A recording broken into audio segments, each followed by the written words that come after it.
There's something that has happened this morning that has not happened since we've been in this church. These 3 tables are filled. 3 years I've been wanting to see someone. You guys have been doing a good job on this one, but these 2 have been let go, and today, believe that, they came through for me big time. I feel like we're complete now. He paid us 3 years. That's what I was going to ask. There's 20 bucks. Oh boy. Well, we're going to be in Colossians this morning. Colossians chapter 4. We're going to look at verses 5 and 6. This will actually be the close of our study in Colossians. I know there's a few more verses, but if you read them, you will find that they are mostly just things that Paul is saying in terms of closure and recognition of people and various things like that, that I don't really think that there would, we would be able to get all that much that would be applicable to us. So we'll close with verse 6 today. So if you want to turn to Colossians 4, we'll begin reading in just a moment with verse 5. If you don't have your Bible, you can follow on the screen. Colossians 4, verse 5. I will be using the New American Standard, the Revised Standard, and the New Living translations today. The Interlinear Greek English New Testament, the Analytical Greek Lexicon, and the Young's Analytical Concordance, the Tyndale Commentary on Colossians, the Brahma Commentary on Colossians, and Webster's New World Dictionary. So, with those acknowledgments, let's begin with verse 5. Paul is writing here, as always, under the inspiration of the Holy Spirit, and he says, conduct yourselves with wisdom toward outsiders, making the most of the opportunity. So let's look at the first portion of verse 5 here. In this first portion in the Greek, it reads this: in wisdom walk ye toward the ones outside. In wisdom walk ye toward the ones outside. The Greek word translated walk here is, as we've seen various times in Paul's teachings, is referring to maintaining a certain walk, or we would better understand it by a certain conduct in our life. And so this is what he's seeking to say here. The New American Standard and the Revised Standard uses the word conduct. It renders it as conduct yourselves. And the New Living Translation translates it as live.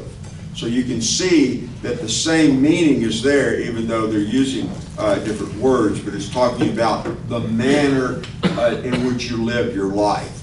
And so this is what he's talking to believers, is how we conduct our lives. Now, in a moment we'll get into verse 6, and when we get there you will realize that the way he's specifically talking about the conducting of our lives as Christians is in our speech, or as one translation reads, in our conversation. So this is what he's pointing out here, that in our conversation as Christians there's a certain way that we're to conduct our lives. Now, the manner in which we're to conduct our lives as Christians, he says, is in wisdom. Now, this is talking about practical wisdom and prudence, is what the word wisdom is meaning there. Prudence meaning sound judgment and being cautious and sensible in conduct. So he's telling us to conduct our lives, and particularly our conversation, in wisdom. The life of wisdom is to be lived toward those outside, whereas one translation reads as outsiders. So we're to conduct ourselves a certain way, and the focus of that conduct is outsiders. Now, that is referring to those outside one's community, and most specifically here, it is referring to those who do not belong to the Christian community. So, what he's saying, and you get a good understanding here from the New American Standard, not the New American Standard, but the New Living Translation, is simply this: those who are not believers. That's the outsiders, those who are not believers. And we put all this together, it says that Christians are to conduct themselves with wisdom toward unbelievers. And again, the major thought there, that there can be various aspects of the way you conduct yourself, but the specific way that he's talking about here is in the manner of our conversation, what we say to those who are outside the faith. Now, the New Living Translation gives a really good rendering. It says, live wisely among those who are not believers. So as Christians, we're to live wisely among those who are not believers. Now, he goes on and says, making the most of the opportunity. This in the Greek is literally the time redeeming. The time redeeming. Opportunity here is probably the best translation of the word that is translated from the Greek as time here, as it is in this context, the way it's used. Redeeming, as referring to redeeming the time, is to rescue that which is lost or that which has been misapplied or misapplication. So, in terms of the entire verse then, the best understanding is simply this: Christians are being instructed to live wisely among those who are not believers. And we're to make the most of the opportunities that we have with them. To live wisely among those who are unbelievers, and to make the most of every opportunity that we have. When I got out of the Navy and went back to college, I quit going to the bars, and at least I quit for a few years. I started again 14 years ago, which resulted in the founding of this church. But I had a legitimate reason for going then. My reasons before were not good, but my reasons then were godly. So, but I did. I quit going to bars, I quit drinking, and I quit smoking.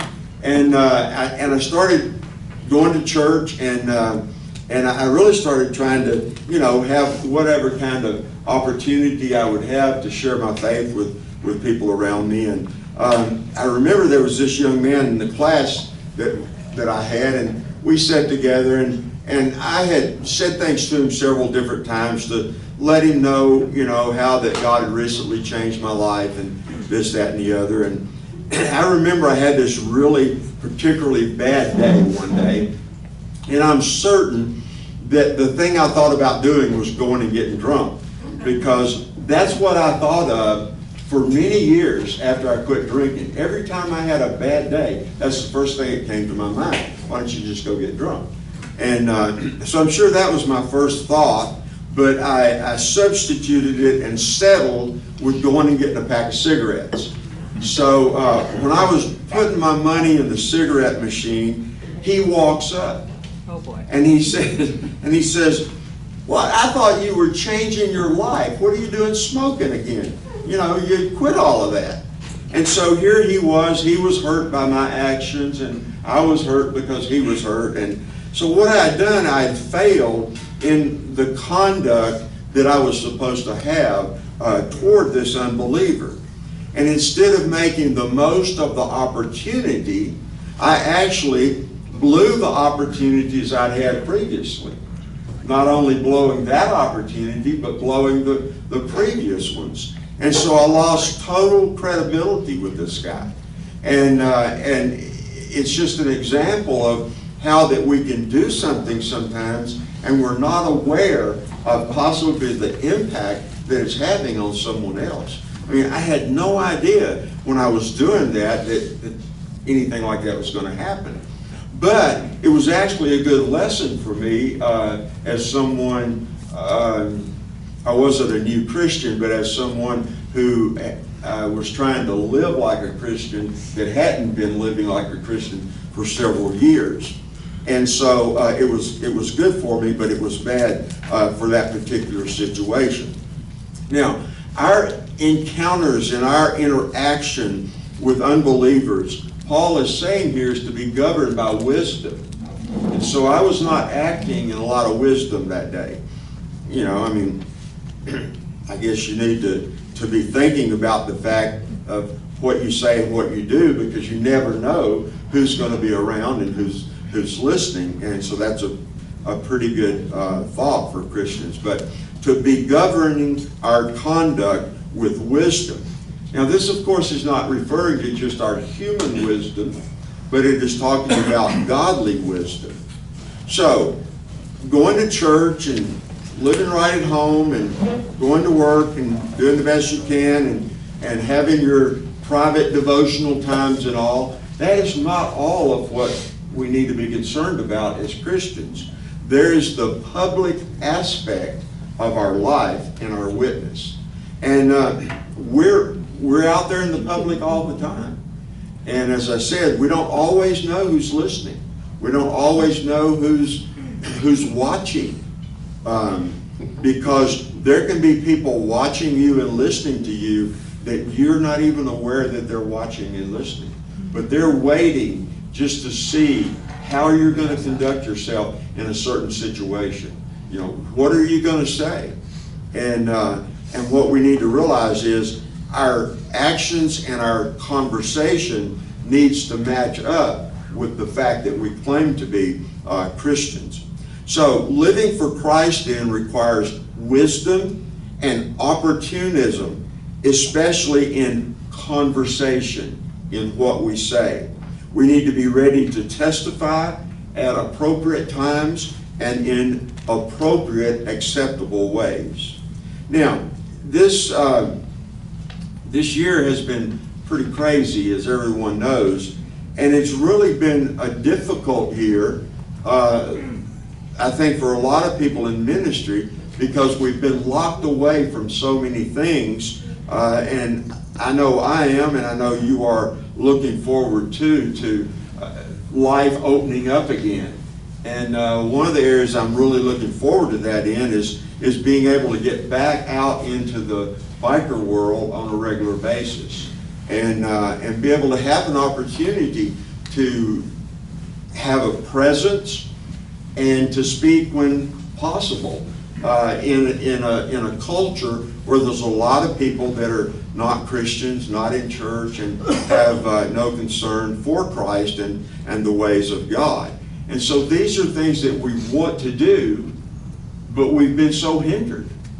You know, when you think about going somewhere where you might have an encounter with people, like we're talking about, then, you know, your better judgment, I guess, or maybe it's not better judgment, I don't know what it is. I hope it's not fear, but it takes over and says, I better not do that right now. And so we need to see a change. And I think it would be a really big deal when we're able as Christians to get back out there the way we've been in the past. And I think we will realize how thankful we are for those opportunities, more so than maybe we thought when we were out there before, because we'd not gone through anything that just caused us to have to be pulled away like this is done.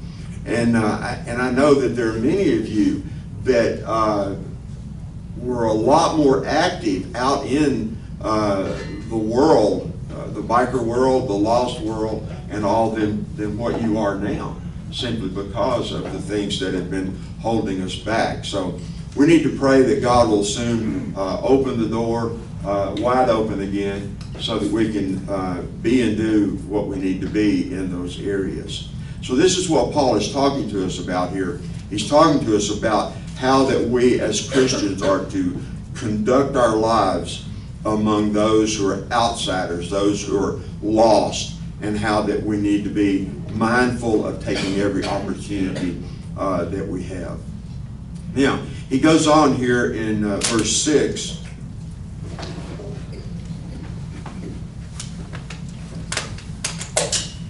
And he says, let your speech always be with grace, as though seasoned with salt, so that you will know how you should respond to each person. Now, let's look at the first part of this verse 6. In the Greek, when you translate it into the English, it is saying, the speech of you, let it be always in grace. The speech of you, let it always be always in grace. The Greek word translated speech here, of course, is referring to language and talk. And of course, it's referring to the way that we saw this earlier was referring to conversation. And this gives us the most correct understanding of it is our conversation. So the believer's speech and conversation, Paul says, is to always be, now notice this, with grace. Always be with grace. Now the word grace here is referring to grace as it has to do with dealings from God. So gracious dealings from God. So we're thinking here then as Christians about having gracious dealings from God as we deal with other people. And this is one of the thoughts that is here. Now, so the believer then is to seek every opportunity to have speech or conversation then that is going to be worthy of God. And we shouldn't have any speech or conversation that would be considered as unworthy of God. Our speech needs to be that which is imparting something that will edify those who hear us. It will be something positive that we're saying, something that they're going to be blessed by because they've been around us. And you know, that's a lot to think about, but it's something we need to think about, is that we need to be mindful that whoever it is we're around, we need to be thinking about having the most positive influence or impression upon them. Not in order to impress them in some kind of prideful, wrong way, but in order to have the right Christian impression upon them. Now, Christian speech or conversation then, Paul is saying here, is supposed to be seasoned with salt. Now, it's interesting that the word seasoned here, that Greek word is best translated as referring to making savory. Making savory. And we would think about that more in terms of a meal or food or whatever. But in this situation, that word seasoned or savory here is meaning agreeable, pleasing, and attractive. So it's talking about our conversation, our words that we speak as Christians. They should be attractive, they should be pleasing, and they should be agreeable. And this is very clearly what Paul is saying here. Now, the New Living Translation uses the word attractive, and that's a good translation there. And you have noticed that I have used the New Living Translation already several times this morning as really giving a good understanding of what's being said here in the Greek, okay? And putting it in a real clear way of the language that we would normally use. But notice this. In the New Living Translation, the phrase concerning salt is completely left out. Now, it may, if you have the New Living Translation, you may have a footnote showing that salt, they're making it aware of the fact that salt, they know salt is in the Greek text, but they leave it out. Now, why, I don't know. But they leave it out, or left it out. Now, this, I'm pointing this out to simply say, this is the reason why I take all the time to go to the Greek. Because you can't find a translation in which you can say, okay, I can trust everything this one says. It will be 100% correct every time. You're not going to find that, because people are doing the translations, and people have different ideas and understandings and opinions in those translations sometimes. And so this is why I spend the time to go to the Greek, look these things up, so that I can come to you with a statement of saying, this is what the Bible's saying. And in this case, if I just say, okay, the New Living Translation has been running really good so far in these verses, so I'm just going to let it ride. I'm not going to look the Greek up. I'm just going to say, it's doing it right. That's what we'll take. Well, in this case, you'd miss this salt. It's just not there. And you say, well, they acknowledged it in the footnote. How many of you read the footnotes every time in your Bible? Okay, Melita does. Does everyone else? Okay, that's a good practice. It really is. But I dare say a lot of people don't. They just read it the way the translation is and don't really take the time to follow up on what are they saying about that particular word. They have a little asterisk beside it. And so in this case, to go with the New Living Translation then, it's sort of letting us down at this point, even though it has been the best in everything else we've done so far this morning with the text that we're in. Now, the word salt, as it is used here, it goes back in connection with what we've already seen. It refers to wisdom and prudence, okay? And we've already seen that concerning wisdom and prudence. Both of these words can be best understood as sound judgment. Thus, the Christian's conversation must always be worthy of God, and it must be speech that will edify or build up the hearer, and it always needs to be pleasing, it needs to be attractive, it needs to have sound judgment, and it should also be spoken with grace, or being gracious when it is spoken. Okay? Now, I want you to think about that for a second. Your conversation being spoken with grace. Now, let's think about another aspect. Now, catch the difference here. There's also the aspect of our Christian conversation that refers to speaking of grace. See the difference? Speaking with grace, you're speaking graciously, okay? Now, when you think about your conversation being spoken or speaking of grace, this would be a conversation that is speaking of saving grace. It would be a conversation that speaks of the message of the gospel. So we need to be mindful to have both. We need to be mindful as Christians to have conversation with those we come in contact with, and particularly those that are outside the church, those that are not Christians. We need to be speaking with grace, but also when we have an opportunity, we need to speak of grace, which would be speaking forth the gospel. Now, not every conversation, as you well know, lends itself to that. But that's something that we need to be aware of, and we need to take the opportunity when it presents itself. Now, there's some of you here that are more evangelistic in your spiritual gifting, the way God has wired you, and you talk about the gospel with almost everybody that you meet.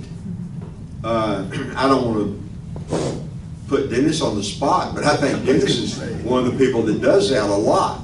I mean, it's a very easy thing for you to speak to people about the gospel. Whereas there are others of you here that are probably not gifted in that evangelistic way as much. And so it's a more difficult thing for you to do that. Yet, it's something that is good, you know, for you to not think, okay, I don't have that gift, so I never am to speak that way. That's not an out for those of us that don't have that gift. But it's just the fact that it's easier for some than it is others. Did you have a comment to that? Well, I was just going to say it's taken coming here to whereas before when I was in the Catholic Church, I wouldn't go to any other church. I would never venture out, and I would never speak to anybody. In fact, I made myself as unapproachable as possible. Mm-hmm. So it was only by becoming a Christian and being born again that I've never been passionate about it. Yeah. So I tell people I've never been more passionate about anything except for this. Yeah. That's why I can talk. Yeah, and so you're passionate about it, and you have that area of gifting, so you do that regularly, and you do it with ease. Whereas others here, you know, to do that is really difficult. But you're in an area in which you're gifted in another manner. And so you're able to have influence in people's lives in another manner. Okay? You may be someone that's a person with the gift of encouragement. Okay? And so you are continually being used of God, encouraging people. And that has its aspect in the gospel and the putting forth of the kind of conversation and outreach that we should have as Christians. Could this be talking like on the same vein you are, whereas Dennis is more outgoing with the gospel, but wouldn't this be in response to somebody giving God credit for things in their lives, like you started out with, and then you went and got a pack of cigarettes, and when he come up, you go, you know what? Thank God I haven't got it all together, and I'm having a rough day, and I fell back here, but it's a good point. And so Yeah. You're giving God credit. You're using salt. Yes, you are, and that's the kind of thing that he's talking about here. And I think we can see this, and we can see that we're all different in our giftings. We're all different in the way we're going to approach people. But we just need to be aware of the fact that God has gifted each of us as His children in some manner of gifting. At least one, maybe more than one spiritual gift. So we all have an area and a way in which we can have an impact on those that are outside the Christian community. And, as I just said, even in conversation, you may be an encourager, okay? And you may prepare people to have someone like Dennis that comes along that gets the opportunity to share the gospel, okay? Because you don't get to share the gospel with everyone like Dennis does. It doesn't mean that you're not being productive and your part is not important. Whatever your gifting is, whatever your part is, it is important. And we must realize that, and we must seek to make sure that we're involved and engaged in that way. Now, for me, I really miss the bar ministry. And I really miss the prison ministry. And the reason I miss both of those so much is they gave me the opportunity all the time to speak with grace and to speak of grace. I don't really know what it is about me, but I am far more able to speak forth a gospel witness in situations like when I was in the prison speaking with people and when I was at the bar than I am in just encounters with other people that I have. I don't know what the deal is. I mean, like, for instance, a neighbor. I'm just not as open, I'm just not as vocal with the gospel with a neighbor as I would be with someone that I was visiting in prison, or with someone I was talking to in a bar. Why that is, I don't know. But I really miss both of those because it really enabled me all the time to speak with grace and of grace. And so that's just sort of the way I'm wired, and maybe that'll help you with some understanding with how you're wired also. But Doesn't that come back to like Jesus preaching in his own town? He had to leave. well, he couldn't do anything there because they didn't believe in him. And you know, I find that, I've mentioned that before, Belita and I both find that to be a very real thing, and has been all our involvement in Christian ministry. The verse he's talking about is that Jesus could do hardly anything, you know, in his hometown, because he said something to the effect that, you know, you could be accepted as a prophet everywhere, but with your family and in your own hometown. And Belita and I, we have seen that throughout our Christian lives, in ministry lives. It's like people give no acknowledgement for the most part in our family back in Tennessee that we even are involved in ministry. And it's not because there are people that don't go to church or don't care anything about that. No, they go to church, they support ministries, they're very involved in their church, but it's like, I don't know what it's like. It's like we are just invisible to them in that aspect of our lives. I know you as something else. Yeah, I've never been able to understand that, but that's the case. But you see what we're saying here about this opportunity to live with grace and to speak and live of grace. Now, when I'm talking about myself in the bar or in the situation of the prison ministry, people knew I was there as a Christian. So I really didn't have to do a lot of anything except be present, because 9 times out of 10, they would open the conversation concerning something about my faith. So it was easy. I didn't have to do anything cold turkey. You know, I just had to respond when they responded. And so basically all I had to do was what it says in 1 Peter 3:15. It says, "But sanctify Christ as Lord in your hearts, always being ready to make a defense to everyone who asks you to give an account for the hope that is in you, yet with gentleness and reverence." Now, notice something about that passage of Scripture. I was just saying that it is hard for me in most situations for me to be very evangelistic with people I encounter. Okay? And the aspect of that is me like cold turkey starting a conversation about the gospel. Okay? But notice what that verse said that we just read.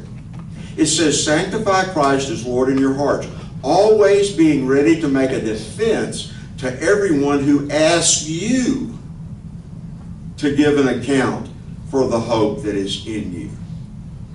Even here in Scripture, it is not saying that it is expected of everyone to be the one that launches out in it. Do you get that? It's saying when your life has had enough of an impact on someone that they ask you, okay, then you be prepared to respond. To respond with a message about why you have faith, how you got saved or whatever, but to always do it with gentleness and reverence. So be respectful, but talk. Scotty's another person that is, Sharman sometimes wishes she wasn't with him. But he's another person that is very open and evangelistic. Maybe it's the beard. I don't know. You and Dennis.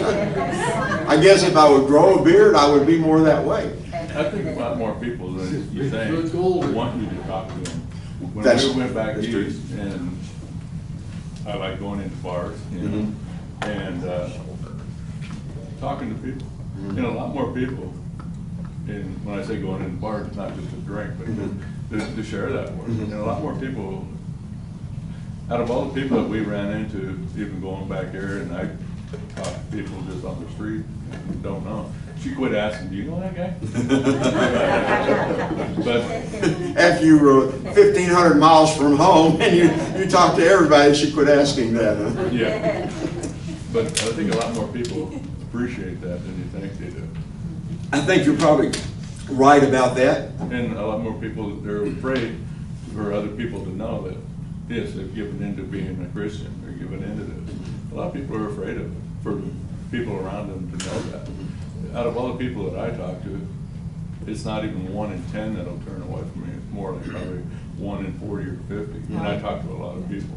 And it's really amazing because a lot of them, most of them will say, I really want you to learn that, but I don't know where to go. I said, well, just, you know, follow your heart, you know, follow your heart. Follow, you know, as long as you're a good person and you believe, you know. Yeah, and I think here's a good example, though, between the two of you. And the reason I know this is I've heard this before in conversation. You know, as far as being someone who's a devout Christian, you're no more of a devout Christian than Sherman, okay? But that's not her thing.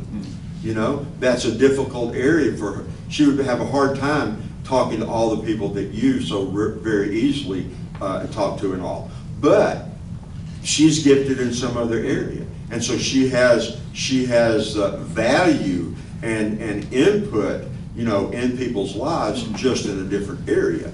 And so, No, I struggled with when we went through that class.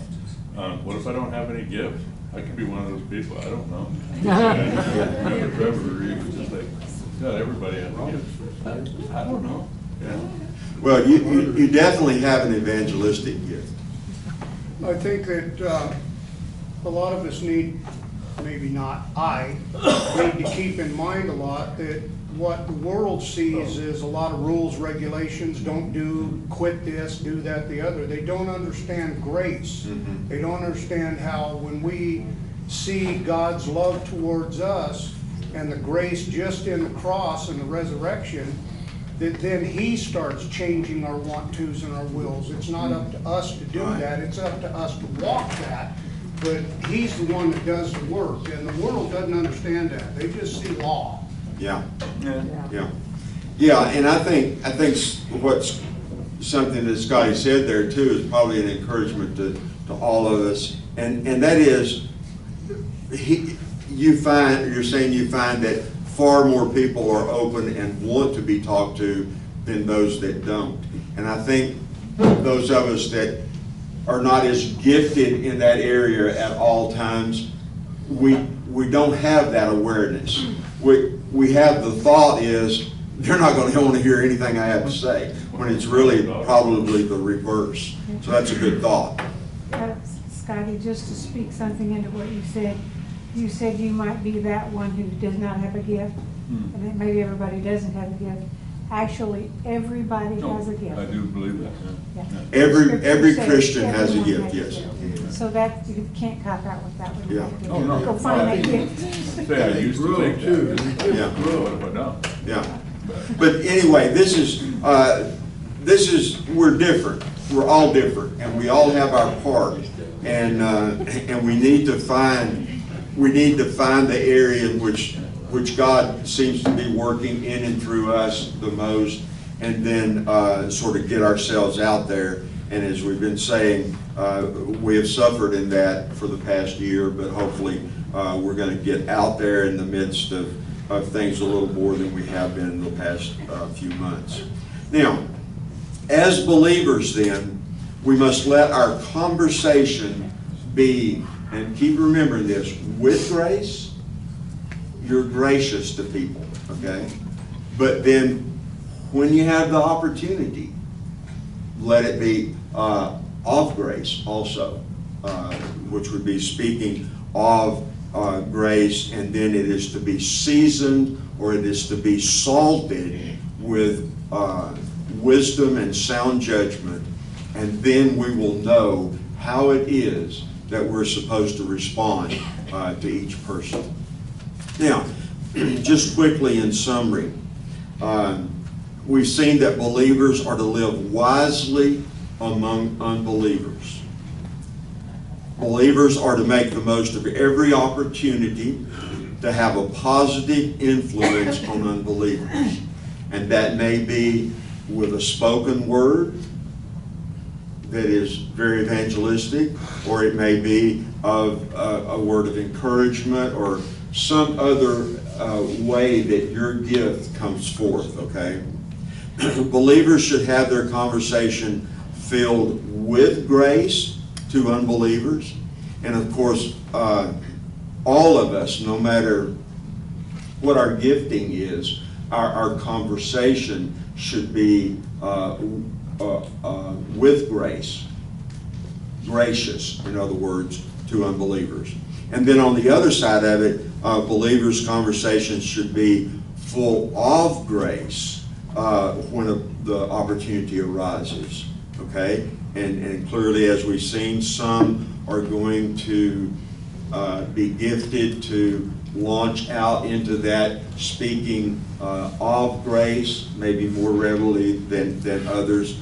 But even those without the gift that much will find times in which they're going to have the opportunity to speak of grace, as well as be gracious and use their gift in other ways toward unbelievers. And then finally, believers should have a conversation that is attractive and seasoned with wisdom and sound judgment, so that they will know how to respond to each person that they come in contact with.